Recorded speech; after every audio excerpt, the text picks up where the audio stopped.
Welcome to my channel. నా channel కనుక మీరు ఇంకా సబ్స్క్రైబ్ చేసుకోకపోయినట్టయితే ప్లీజ్ సబ్స్క్రైబ్. ఈరోజు మనం ఈ వీడియోలో 4 జూన్ 2025 అంటే బుధవారం రోజు స్టాక్ మార్కెట్ ఏ విధంగా ఉండబోతుంది అనే ప్రెడిక్షన్ వీడియోని మనం చూద్దాం. అసలు బుధవారం రోజు ఓవరాల్గా స్టాక్ మార్కెట్ ట్రెండ్ ఎలా ఉండబోతుంది అనేది తెలుసుకునే ముందుగా ప్రీ మార్కెట్ సెషన్ గురించి మనం ప్రెడిక్ట్ చేయాలి అంటే అంతకన్నా ముందు రోజు అంటే Tuesday American stock market Nasdaq mixed ట్రెండ్గా మూవ్ అయ్యే అవకాశం ఉంది. అందులో ఎక్కువగా నెగిటివ్గానే ట్రెండ్ అయ్యే అవకాశం ఉంది. అలాగే ఇక నెక్స్ట్ రోజు అంటే వెన్స్డే మార్నింగ్ టైము ఒక నెగిటివ్ ట్రెండ్ని చూపించే అవకాశం ఉంది. ఏషియన్ మార్కెట్స్ ఒక నెగిటివ్ మూమెంట్ని చూపించే అవకాశం ఉంది. సో అలాంటి నెగిటివ్ ట్రెండ్ బిగినింగ్ మనకు దొరికిన తర్వాత మన మార్కెట్ ఓవరాల్ ట్రెండ్ మనం చూడాలి అంటే అది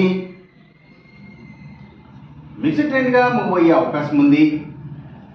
అందులో కొంతవరకు పాజిటివ్గా ట్రెండ్ అయ్యే అవకాశం ఉంది. అలాగే సేమ్ బ్యాంక్ నిఫ్టీ కూడా మిక్స్డ్ ట్రెండ్గానే మూవ్ అయ్యి అందులో కొంతవరకు పాజిటివ్గా ట్రెండ్ అయ్యే అవకాశం ఉంది. నిఫ్టీ ఐటీ మాత్రం నెగిటివ్గా ట్రెండ్ అయ్యే అవకాశం ఉంది. ఇక మనం ఇంట్రాడే స్టాక్ సెలక్షన్ విషయంలో భాగంగా ముందుగా మనం గెయినర్స్ విషయం చూడాలి అంటే ఏవైతే పబ్లిక్ లిమిటెడ్ కంపెనీల స్టాక్స్ చాలా వరకు కూడా గెయినింగ్ సైడ్ ఉండే అవకాశం ఉంది. అలాగే ఇంకా అగ్రికల్చర్కి రిలేటెడ్గా ఉండే అన్ని కంపెనీల స్టాక్స్ కూడా అంటే అవి సీడ్స్ కంపెనీల stocks, fertilisers and chemicals, tractors కంపెనీల స్టాక్స్ ఇలాంటివన్నీ కూడా గెయినింగ్ సైడ్ ఉండే అవకాశం ఉంది. అలాగే ఇంకా కమ్యూనికేషన్ సెక్టర్ స్టాక్స్ వాటిని బేస్ చేసుకుని పనిచేసే cell phone towers, cables, internet services providers ఇలాంటి వాటి స్టాక్స్, మీడియా అండ్ టెలివిజన్ ఛానల్స్కి సంబంధించిన కంపెనీల స్టాక్స్ ఇవన్నీ కూడా గెయినింగ్ సైడ్ ఉండే అవకాశం ఉంది. అలాగే ఇంకా నిఫ్టీ ఫార్మా అండ్ హాస్పిటల్స్ సర్వీసెస్కి సంబంధించిన అన్ని కంపెనీల స్టాక్స్ అంటే courier services, food deliveries, pharma deliveries, educational services ఇలాంటి వాటి అన్ని స్టాక్స్ కూడా గెయినింగ్ సైడ్ ఉండే అవకాశం ఉంది బుధవారం రోజున. ఇక మనం ఇంట్రాడే లూజర్స్ విషయం చూడాలి అంటే ఏవైతే స్టీల్స్, ఐటీ స్టాక్స్ ఎక్కువగా నెగిటివ్గా ట్రెండ్ అయ్యే అవకాశం ఉంది.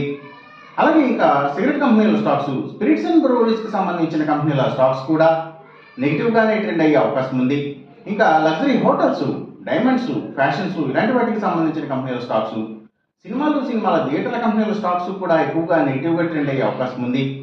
అలాగే ఇంకా ఫుడ్స్ అండ్ బెవరేజెస్ కంపెనీల స్టాక్స్, ఎఫ్ఎంసీజీ సెక్టర్ స్టాక్స్ కూడా డౌన్ ట్రెండ్ని చూపించే అవకాశం ఉంది బుధవారం రోజున. ఇక మనం ఎంసీఎక్స్ ట్రేడింగ్ విషయం చూడాలి అంటే ఏవైతే గోల్డ్ ప్రైసెస్, అలాగే సిల్వర్ ప్రైసెస్, ఇంకా crude oil and natural gases prices ఇవన్నీ కూడా పెరిగే అవకాశం ఉంది. కాపర్ ప్రైసెస్ మాత్రం తగ్గే అవకాశం ఉంది. ఈ చెప్పిన రిజల్ట్స్కి ఏమాత్రం వ్యతిరేకంగా జరుగుతున్నట్టు మీకు అనిపించినా సరే ఇమీడియట్గా మీ బెట్ల నుంచి వెనక్కి వచ్చేసేయండి. ఇది కేవలం ఒక ఆస్ట్రాలజికల్ ప్రిడిక్షన్ మాత్రమే, దయచేసి గమనించండి. అలాగే ఈ వీడియో కనుక మీకు నచ్చినట్టయితే నా ఛానల్ని సబ్స్క్రైబ్ చేయండి. అందరికీ ఈ వీడియోని షేర్ చేయండి, లైక్ చేయండి. Thank you for watching.